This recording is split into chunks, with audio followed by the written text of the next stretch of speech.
When you dip a three-dimensional wireframe into a container of soap solution, due to surface tension, the resulting film attached to the wire will use the smallest possible amount of soap to cover all the sides of the shape, while still being a single film. This is referred to as the minimal surface. There are shapes for which, even though their sides are identical, the view of the soap films from each side is not. A cube is an example of this, as shown in the picture, as even if the sides are perfectly identical, you can still see different shapes when viewed from different angles. There are others for which there are two possible minimal surface areas, such as the stitching of a baseball. If the baseball is not perfectly shaped, then with some pressure the soap film can be moved to the larger side, even though it's not the minimal surface. Although when you pull the frame out of the soap solution, it will always form on the smaller side. What is the maths behind soap film? Why does soap film always try to minimize its surface area? To answer this question, we take a piece of film given by its two perpendicular directions and compute the work done to expand the surface area under some pressure. The soap film expands from red to orange.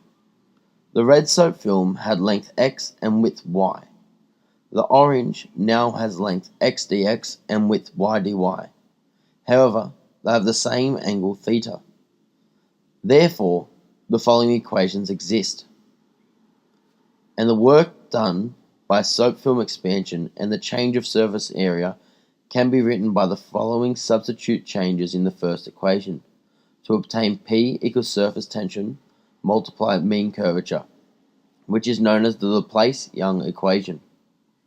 According to this equation, as there is no pressure exerted on soap film P equals 0, and because surface tension is not 0 for soap, the mean curvature must be 0, hence a flat, minimized surface.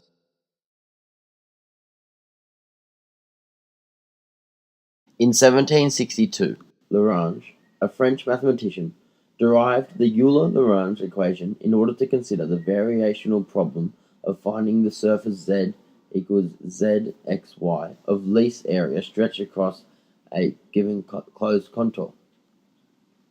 He, however, could not find any solution to this beyond a complex plane.